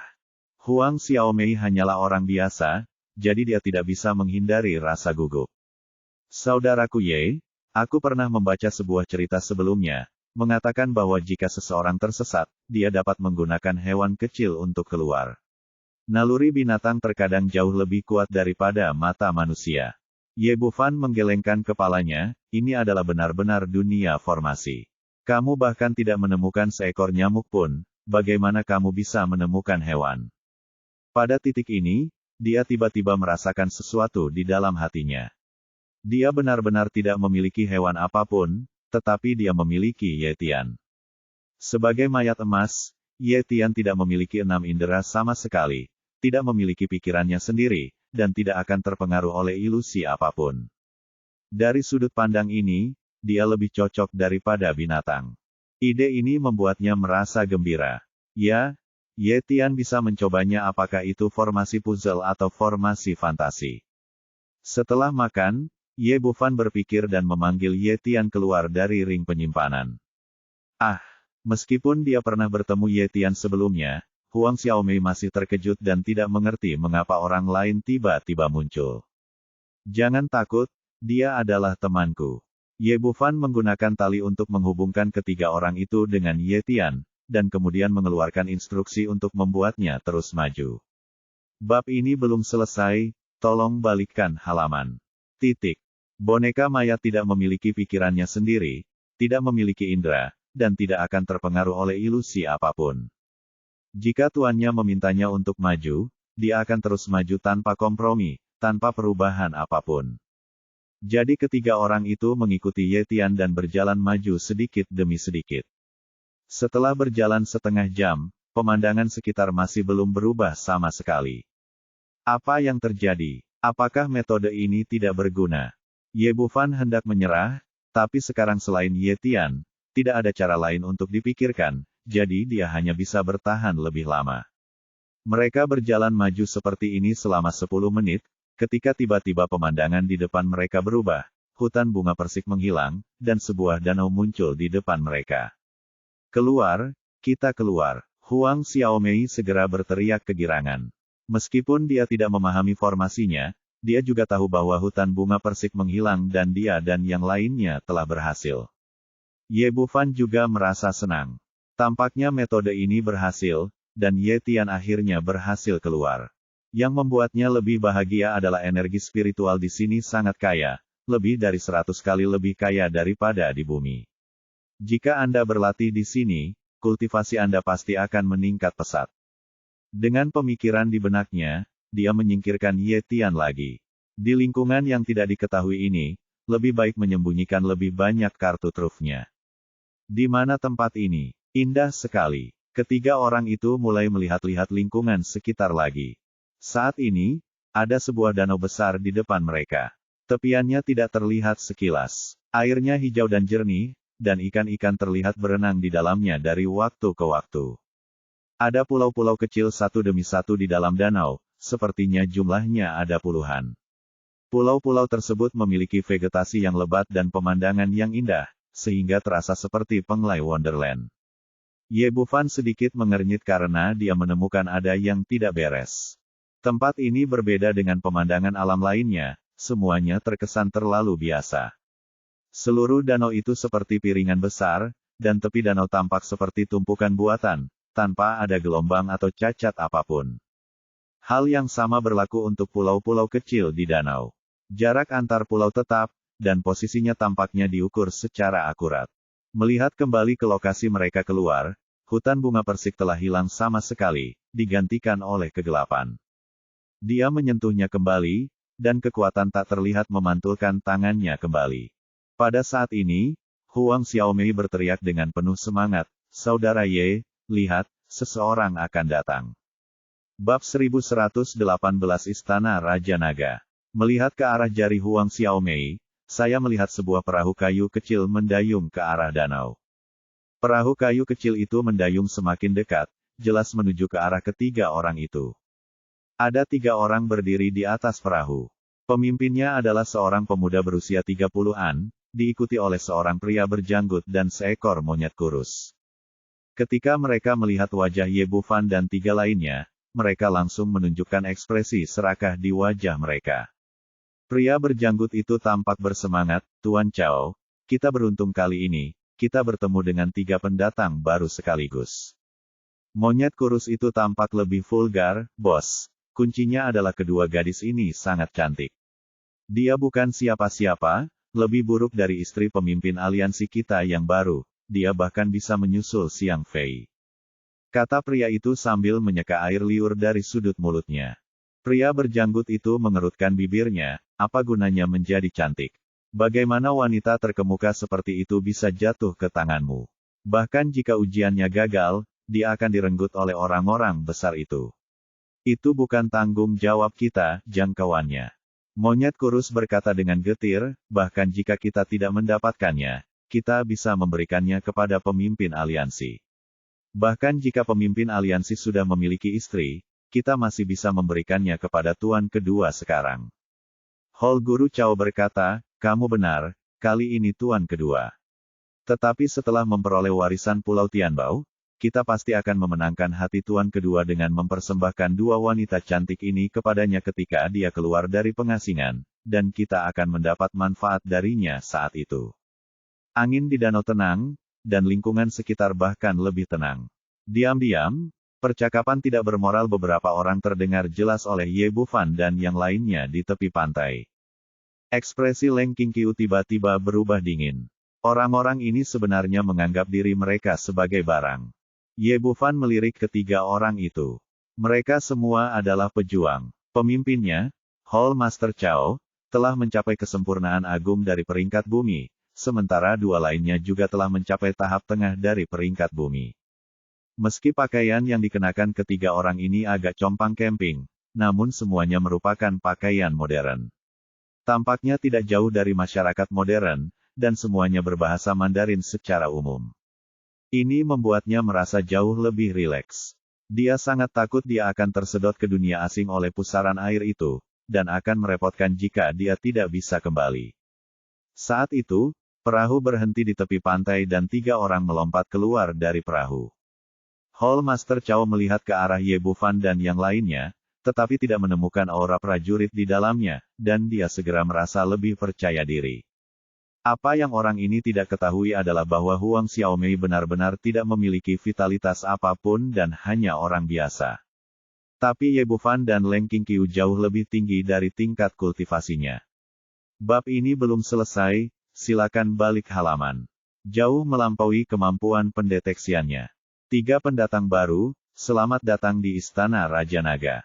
Master Chow terkekeh, matanya memandang ke sekeliling Leng Qingqiu dan Huang Xiaomei dengan niat jahat, dan akhirnya menekan keserakahan di dalam hatinya dan menatap Ye Bufan. Nak, mulai sekarang kamu adalah anggota aliansi Tianlong kami. Ye Bufan tersenyum tipis, aliansi Tianlong, di mana tempatnya? Apa keuntungan bergabung dengan ketiga orang ini? Karena orang lain bisa masuk, Anda juga bisa mencari jalan keluar. Keuntungannya, pria berjanggut itu tersenyum dingin. Keuntungannya adalah semua yang kamu kenakan sekarang adalah milik kami, termasuk pakaian yang kamu kenakan. Sangat kekurangan pakaian di sini. Monyet kurus itu mengikuti dan berteriak, kedua wanita ini harus diserahkan dan dipersembahkan untuk aliansi Tianlong kita. Ye. Bufan menyentuh hidungnya dan berkata dengan bercanda, sepertinya ini merugikan, saya menolak untuk bergabung. Kita, Istana Raja Naga, apakah menurutmu kamu dapat mengambil keputusan terakhir? Tuan Balai Chow berkata dengan ekspresi sinis, hanya ada 2 cara sebelum kamu, bergabung dengan aliansi Tianlong atau mati. Kuek, Leng Qingqiu tidak sesabar Ye Bufan. Saat orang-orang ini menganggapnya dan Huang Xiaomei sebagai mangsa, dia sudah marah di dalam hatinya. Pada saat ini, tidak ada kesopanan sama sekali. Sebuah mulut besar menamparkan wajah Hall Master Chow, membuatnya terbang lebih dari 10 meter dan jatuh ke danau di belakangnya dengan cipratan air. Kepala Ola benar-benar lengah. Dia tidak pernah membayangkan bahwa tingkat kultivasi Leng Qingqiu begitu kuat. Setelah jatuh ke dalam danau, lelaki itu langsung menjerit dan melompat keluar. Seluruh prosesnya hanya memakan waktu 1 atau 2 detik, namun kakinya sudah dipenuhi ikan kecil berwarna merah. Ikan jenis ini panjangnya hanya 7 atau 8 cm, kelihatannya tidak terlalu besar, namun giginya tajam dan ganas, dan langsung menggigitnya hingga berdarah. Sekalipun mereka telah meninggalkan air, mereka masih menempel dan memutar tubuh mereka. Ye Bufan dikejutkan oleh jenis ikan ini. Tampaknya lebih ganas daripada piranha. Dia tidak menyangka bahwa danau jernih seperti itu akan menyembunyikan niat membunuh di dalamnya dan bantu aku. Hall Master Chow berteriak keras, dan kedua pria berjanggut itu sadar. Pedang itu berkilat dan mereka dengan cepat menebang lusinan ikan kecil. Bab ini belum selesai, silakan balik halamannya. Dasar jalang kecil, beraninya kamu memukulku. Hall Master Chow sadar dan hendak memamerkan kekuatannya, tapi begitu kata-kata, kecil jalang, keluar, tamparan Leng Qingqiu datang lagi. Terlihat di mata. Kali ini dia tidak sopan kepada mereka bertiga, dan tidak ada yang tersisa, dan mereka semua jatuh ke dalam danau. Ah! Ketiga orang itu tiba-tiba melolong memilukan seperti babi, terutama Hall Master Chow, yang digigit 2 kali oleh piranha ini dan berteriak paling menyedihkan. Untungnya, mereka masih memiliki keterampilan budidaya, sehingga mereka melompat keluar dari danau dan naik kembali ke pantai. Setelah membersihkan ikan-ikan kecil di tubuh mereka, mereka memandang Leng Qingqiu dengan ketakutan di mata mereka, dan mereka tidak lagi berani bertindak gegabah. Jika yang pertama dapat disimpulkan sebagai kelalaian, yang kedua tidak dapat dibenarkan. Pada saat ini, mereka menyadari bahwa wanita di depan mereka memiliki tingkat kultivasi yang jauh lebih tinggi daripada mereka, dan dia bukanlah seseorang yang dapat mereka ganggu. Kamu, siapa kamu? Hall Master Chow bertanya dengan agak bingung. Pada saat ini, posisinya sangat canggung. Jika dia mundur, dia akan dengan mudah terlempar ke danau lagi takut pada Leng Qingqiu. Saya harus menanyakan pertanyaan ini kepada Anda. Ye Bufan mengambil 2 langkah ke depan, memandang beberapa orang dan bertanya dengan bercanda, jawab pertanyaan saya dengan jujur, atau saya akan melemparkan Anda semua untuk memberi makan ikan. Orang-orang dari aliansi Tianlong, jika Anda berani menyentuh kami. Hall Master Chow awalnya mengambil risiko dan ingin menggunakan aliansi Tianlong untuk mengintimidasi pihak lain, tetapi sebelum dia selesai berbicara, mereka bertiga terbang ke arah pada saat yang sama dan jatuh lagi. Kali ini mereka berada jauh dari pantai, dan ketika mereka naik lagi, mereka dipenuhi gigitan ikan kecil. Meski terjatuh ke dalam air sebanyak 3 kali tanpa cedera, kulit dan daging mereka terkoyak. Sekarang ketiga pria itu benar-benar jujur, dan mereka memandang Ye Bufan dengan ketakutan di hati mereka. Pada saat ini, mereka semua sangat menyesalinya. Jika mereka tahu bahwa pendatang baru ini begitu galak, mereka tidak akan datang ke sini untuk mengambil keuntungan. Mereka awalnya mengira mereka hanyalah perunggu, tetapi siapa yang tahu bahwa mereka semua adalah raja. Ye Bufan berlutut dan memandang ketiga orang itu sambil tersenyum, bagaimana? Bisakah kamu menjawab pertanyaanku dengan jujur sekarang? Ya, kami akan memberitahumu apapun yang kamu minta. Orang-orang mereka buru-buru mengangguk bersama. Mereka sekarang menyadari bahwa mereka telah bertemu dengan karakter yang kejam. Jika mereka tidak hati-hati, mereka mungkin akan terlempar ke bawah untuk memberi makan ikan. Ye Bufan bertanya, di mana tempat ini? Aula Master Chow berkata, itu Aula Raja Naga. Bab 1119 Daftar Naga. Ye Bufan mengerutkan kening, jawaban ini jelas tidak memuaskannya. Aula Raja Naga, di mana itu? Aula Master Chow berkata, ada total 50 pulau di sini. Pusatnya adalah Pulau Raja Naga, dikelilingi oleh 9 pulau selir naga, diikuti oleh 4 pulau pelindung naga ilahi, dan ada 36 pulau di sisi terluar. Pulau Tiangang. Ada tablet batu di Pulau Raja Naga, yang bertuliskan Istana Raja Naga, jadi semua orang menyebutnya Istana Raja Naga. Petik 2. Ye Bufan merasa itu cukup ajaib. Pulau-pulau ini sepertinya terbentuk secara alami, jadi bagaimana mereka bisa didistribusikan secara rutin? Dia bertanya, dari mana asal nama pulau-pulau ini? Big Beard berkata, pulau-pulau di tempat ini cukup ajaib. Setiap 5 hari, sebuah istana akan mengapung dari tengah pulau. Ada sebuah plakat di pulau itu, istana. Setelah menulis namanya, semua orang menamai pulau itu dengan nama istana. Apa lagi yang terjadi? Ye Bufan bertanya, apa yang terjadi dengan istana? Apakah akan tenggelam lagi? Jika seseorang bisa menaiki tangga dalam waktu 1 jam ini dan lulus ujian istana, dia bisa menjadi pewaris istana. Ye Bufan bertanya dengan rasa ingin tahu. Berkata, apa manfaatnya setelah mendapatkan warisan? Aula Master Chow berkata, pertama-tama, kamu bisa menjadi penguasa pulau ini, dan kamu tidak akan berkeliaran seperti kami. Yang paling penting adalah kamu bisa mendapatkan kekuatan warisan, tidak peduli kamu adalah orang biasa sebelumnya. Seseorang masih seorang pejuang. Begitu dia memperoleh warisan, budidayanya dapat dengan cepat mencapai alam kesempurnaan surgawi dan menjadi orang yang kuat dalam daftar naga ilahi. Apa itu daftar naga ilahi? Hal-hal di sini. Ada arena naga ilahi di Pulau Raja Naga. Setiap bulan, para master di pulau itu akan mengadakan kompetisi pemeringkatan di sini.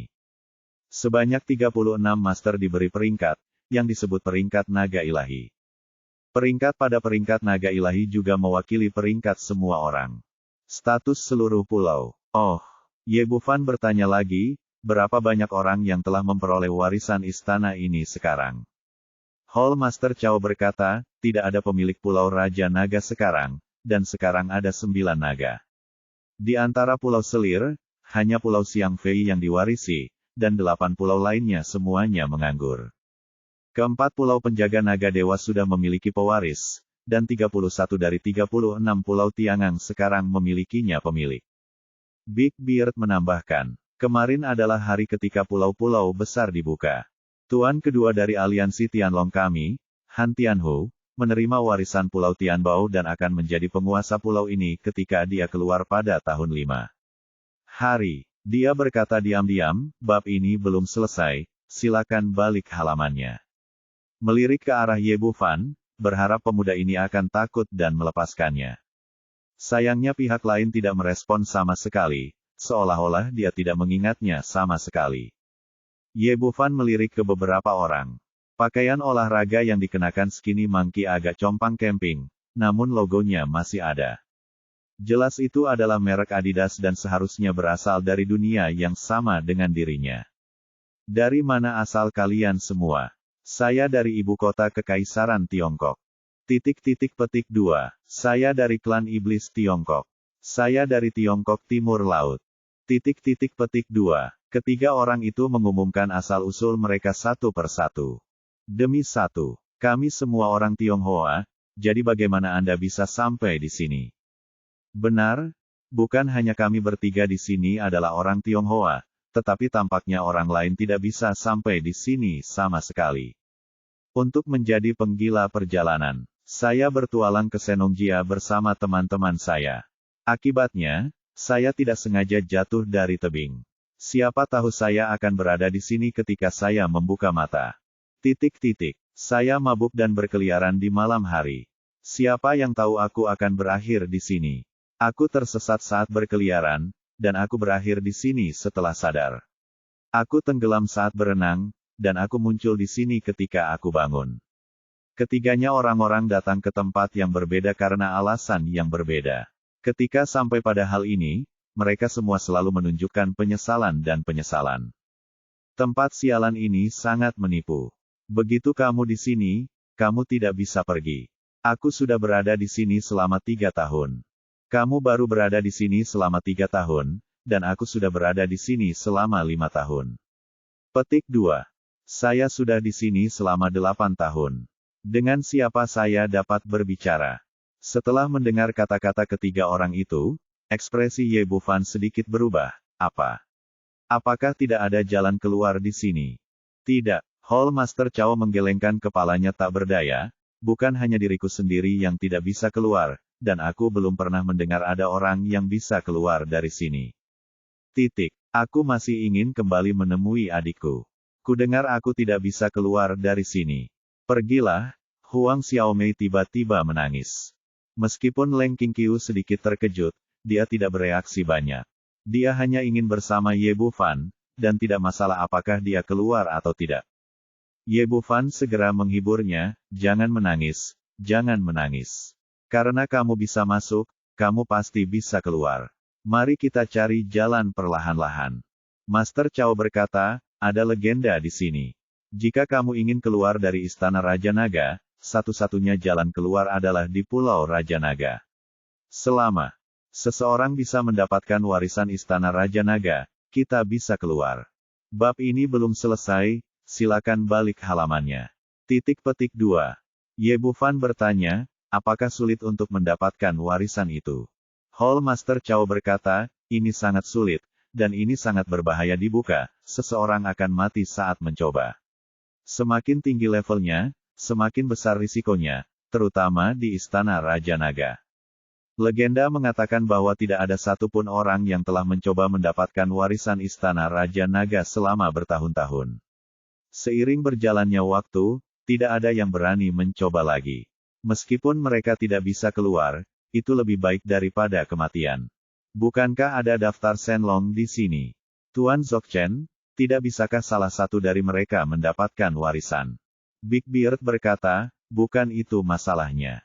Setelah Anda mendapatkan warisan sebuah pulau, Anda tidak bisa pergi ke pulau lain dan mencobanya. Tidak bisa menaiki tangga lawan, apalagi ujian berikutnya. Oh, setelah mendengar ini, Ye Bufan sudah tahu di dalam hatinya bahwa dia benar-benar tidak bisa begitu saja mencoba warisan pulau lain, dia harus mencoba Istana Raja Naga. Lagi pula, ada begitu banyak orang yang menunggunya di luar, dan ada banyak hal yang menunggunya, dia tidak bisa tinggal di sini bagaimanapun caranya, dia harus keluar. Berapa banyak orang yang ada di Istana Raja Naga? 3.000. Jawab monyet kurus tanpa ragu-ragu. Apakah kamu yakin? Dari mana angka-angka itu berasal? Ye Bufan sedikit terkejut. Monyet tipis berkata, semua orang di Istana Raja Naga tahu bahwa jumlah orang di sini adalah 3.000. Begitu seseorang meninggal, orang baru akan segera datang ke sini. 3 orang meninggal dalam upaya pewarisan kemarin, dan Anda ada di sini hari ini. Tahukah saya bahwa tidak heran beberapa dari mereka datang ke sini secara tidak sengaja. Ternyata di Istana Raja Naga kekurangan orang. Kalau tidak ada salahnya meskipun mereka melewati wilayah laut itu. Dan terlihat bahwa lokasi tersebut hanyalah salah satu pintu masuk menuju Istana Raja Naga, dan masih banyak lainnya, lagi pula ketiga orang di depannya berasal dari lokasi yang berbeda. Setelah memikirkan hal ini, dia bertanya, apa aliansi Tianlong yang kamu bicarakan? Ini, Hall Master Han ragu-ragu, tapi dia masih mengatakannya di bawah tatapan Ye Bufan. Nama pemimpin kami adalah Han Tianlong. Dia telah berada di sini selama beberapa tahun, tetapi dia belum memperoleh warisan sebuah pulau. Namun, tingkat budidayanya sangat tinggi, mencapai tahap tengah peringkat surga, berada di peringkat terbawah peringkat surga. Peringkat naga ilahi. Orang-orang di Istana Raja Naga ini, beberapa dibawa ke pulau-pulau yang telah memperoleh warisan, dan beberapa berkeliaran. Han Tianlong mengorganisir beberapa dari mereka untuk membentuk aliansi Tianlong, dan dia menjadi pemimpin aliansi. Bab 1120, He Suang-Suang yang putus asa. Pada titik ini, Ye Bufan sudah menebak, kalau begitu, kamu akan mulai menindas pendatang baru di hari kerja. Ini, Hall Master Cao tampak malu. Nama aliansi Tianlong mereka sangat megah, tapi mereka biasanya melakukan hal-hal kotor banyak hal, dan menindas pendatang baru adalah hal yang paling ingin mereka lakukan. Ye Bufan mendengus dingin, izinkan saya bertanya, apa yang terjadi dengan ujian yang saya sebutkan sebelumnya? Hall Master Cao menjelaskan, seperti ini, Xiang Fei mendapat perintah, dan wanita yang datang ke Pulau Shenlong harus pergi ke Long Fei Pulau dulu. Ujilah dan pastikan Anda tidak dapat menerima warisan sebelum Anda dapat dianggap sebagai anggota aliansi Tianlong kami. Apakah sulit mendapatkan warisan dari Pulau Long Fei? Hall Master Cao mengangguk, selain itu untuk warisan dari Pulau Raja Naga, hal yang paling sulit didapat adalah Pulau 9 Selir Naga. Selama bertahun-tahun, hanya Selir Siang yang memperoleh satu warisan. Tiba-tiba, hati Ye Bufan tergerak, tahukah kamu tentang pendatang baru yang datang ke Istana Raja Naga? Petik 2. Ada satu hal yang membuat Hall Master Cao malu untuk mengatakannya. Bisnis utama aliansi Tianlong mereka adalah menjarah properti pendatang baru, jadi mereka tahu betul berapa banyak pendatang baru yang datang ke sini dan jenis apa orang-orang itu. Jadi, tidak ada wanita muda yang datang ke sini baru-baru ini. Ada 1-5 hari yang lalu. Ye Bufan tiba-tiba menjadi gugup, siapa nama orang itu? Keduanya sama-sama cantik. Mendengar hasil ini, Ye Bufan sangat gembira. Setelah semua kerja keras, dia tidak menyangka akan menemukan He Suang-Suang di sini secara tidak sengaja. Pantas saja tidak ada berita yang bisa ditemukan di luar, dan tidak ada yang bisa digeledah. Ternyata dia telah dipindahkan ke Istana Raja Naga. Setelah memikirkannya, He Suang-Suang mungkin menemukan jejak Sekte Yin yang pada saat itu, jadi dia juga ingin mencari seseorang di Pulau Shenlong. Akibatnya, karena suatu kesalahan, Istana Raja Naga terbuka dan dia dipindahkan ke sini. Setelah menenangkan kegembiraannya, Ye Bufan bertanya, di mana dia sekarang? Kemarin adalah hari pembukaan warisan Istana Raja Naga. He Suang-Suang gagal mendapatkan warisan Pulau Long Fei setelah mencoba, dan kemudian diberhentikan oleh pemimpin aliansi Tuan membawanya kembali dan kita akan menikah malam ini. Sialan, ketika dia mendengar bahwa He Suang-Suang akan dipaksa menikah, Ye Bufan sangat marah dan berkata dengan niat membunuh, di mana aliansi Tianlong. Bawa kami ke sana segera. Hall Master Cao dikejutkan oleh niat membunuh yang kuat dari Ye Bufan. Dia yakin jika dia menolak, pemuda itu pasti akan melemparkan dirinya ke dalam danau untuk memberi makan ikan. Dia tahu bahwa dia bukan tandingan Ye Bufan, dan sepertinya dia hanya bisa menaruh harapannya pada pemimpin aliansi. Menurutnya, meskipun pemuda di depannya memiliki tingkat kultivasi yang lebih tinggi dari dirinya, dia tidak pernah bisa dibandingkan dengan pemimpin aliansi. Selama ketiga orang ini dibawa dan Ye Bufan terbunuh, dua wanita yang tersisa akan menjadi hadiah, yang pasti akan dihargai oleh pemimpin aliansi. Memikirkan hal ini, dia segera berkata dengan wajah tersanjung, "Adik, jangan marah, aku akan mengantarmu ke sana sekarang." Setelah mengatakan itu, dia memimpin untuk naik ke perahu, dan Ye Bufan, Leng Qingqiu dan Huang Xiaomei juga ikut serta. Karena perahu kayu itu terlalu kecil, tidak mungkin ada terlalu banyak orang di dalamnya, jadi kedua pria berjanggut itu ditinggalkan di sini. Pulau terluar dari Balai Raja Naga adalah 36 Kepulauan Tiangang, yang diberi nama persis sesuai dengan 36 Kepulauan Tiangang. Penghitungan warisan baru dimulai kemarin, total 32 pulau kini sudah ada pemiliknya. 4 pulau lainnya kosong, dan orang-orang menganggur lainnya tinggal di 4 pulau ini. Salah satunya, Pulau Tiansha, adalah pusat aliansi Tianlong. Perahu itu mendayung ke depan perlahan, dan semakin dekat, Ye Bufan merasakan keajaiban di sini. Terdapat 36 pulau kecil yang masing-masing merupakan pulau berbentuk lingkaran yang sangat terstandar dengan diameter sekitar 2 km, dan jarak antar pulau sekitar 5 km, pada dasarnya tidak ada penyimpangan. Ini jelas merupakan pulau kecil yang ditutupi dengan tumbuh-tumbuhan dan pepohonan hijau, tetapi saya tidak tahu mengapa pulau ini begitu terstandarisasi. Perahu berlabuh di tepi pantai, dan beberapa orang menginjakan kaki di pulau tersebut. Saat ini, banyak orang di pulau itu yang sibuk hilir mudik, mungkin mempersiapkan acara bahagia malam ini. Hanya saja tempat ini kekurangan perbekalan, bahkan pakaian yang akan dikenakan terus-menerus dirampas dari pendatang baru. Tidak ada cara untuk memasang lampu dan dekorasi, atau menciptakan suasana yang meriah. Hall Master Chao, kamu sudah kembali. Hall Master Chao, apakah ini pendatang baru yang kamu bawa kembali hari ini? Sungguh beruntung memiliki wanita cantik seperti itu. Semua orang menyapa Hall Master Chao dan memandangnya, dua wanita cantik, keduanya iri. Di pulau kecil ini terdapat 18 rumah batu di sisi kiri, terlihat sangat kuno dan entah kegunaannya. Di sisi kanan terdapat bangunan bambu, tempat tinggal penduduk pulau tersebut. Salah satu bangunan utama terbesar adalah kediaman Han Tianlong, pemimpin aliansi Tianlong. Di dalam bangunan bambu saat ini, He Suang-suang sedang duduk di atas ranjang bambu, tampak tak berdaya. Untuk menyelesaikan kasus orang hilang, dia mengikuti petunjuk dan akhirnya menentukan lokasi para pedagang manusia. Dia diam-diam mengendarai speedboat di malam hari, ingin mengetahui situasinya, tetapi dia tidak menyangka bahwa sebelum dia mendekati Pulau Shenlong, dia tersapu ke dasar laut oleh pusaran air, dan akhirnya sampai di sini, tempat.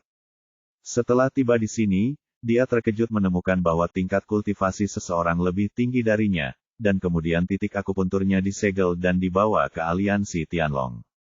Ketika warisan dimulai kemarin, dia dibawa ke Pulau Selir Naga dan menyaksikan istana tinggi muncul dari tanah. Dia sangat terkejut. Awalnya saya berharap bisa mendapatkan warisan dan keluar dari kesulitan, namun sayangnya saya dikeluarkan tepat setelah saya menaiki anak tangga ke-10 dan tidak mendapatkan pengakuan atas warisan tersebut. Melihat hasil ini, Han Tianlong sangat bahagia. Dia telah menyukai wanita terkemuka ini, dan segera menyegel titik akupuntur He Suang-suang dan membawanya kembali untuk menikah. Cepat dan lepaskan aku. He Suang-suang memelototi Han Tianlong di seberangnya. Keluar, kemana kamu bisa pergi? Han Tianlong terkekeh, semua orang di sini ingin keluar, tapi tidak ada yang bisa keluar. Tetaplah di sini dengan jujur dan jadilah wanitaku, aku berjanji kamu bisa menjalani hidup yang lebih bahagia dari orang lain.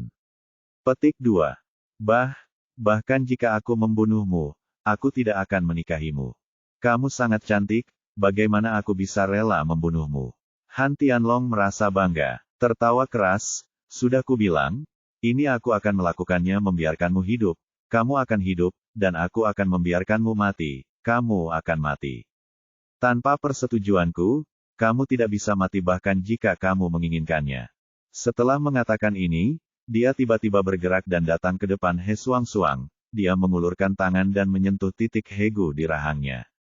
Gadis kecil, apakah kamu ingin menggigit lidahmu dan bunuh diri di depanku? Tidak ada kemungkinan. Aku berkata, Aku tidak akan membiarkanmu mati. Kamu tidak bisa mati bahkan jika kamu mau. Matanya putus asa dan mengucapkan 2 baris air mata jernih mengalir di sudut matanya. Hingga saat ini, kondisinya masih sempurna. Setelah menyelesaikan kasus ini, ia berencana pergi ke ibu kota kekaisaran untuk bertemu kembali dengan Ye Bufan. Aku tiba-tiba menghilang. Apakah dia akan cemas dan mencariku? Kudengar dia pernah menginjak awan warna-warni untuk mencuri pengantinku di ibu kota kekaisaran. Sekarang setelah aku direnggut, akankah dia jatuh dari langit? Suang-suang memikirkan hal ini. Dia menggelengkan kepalanya lagi. Dia tidak dapat menemukan tempat terkutuk ini bahkan jika dia menggali 3 kaki ke dalam tanah. Tepat ketika dia sangat putus asa, tiba-tiba pintu terbuka dan beberapa orang masuk dari luar.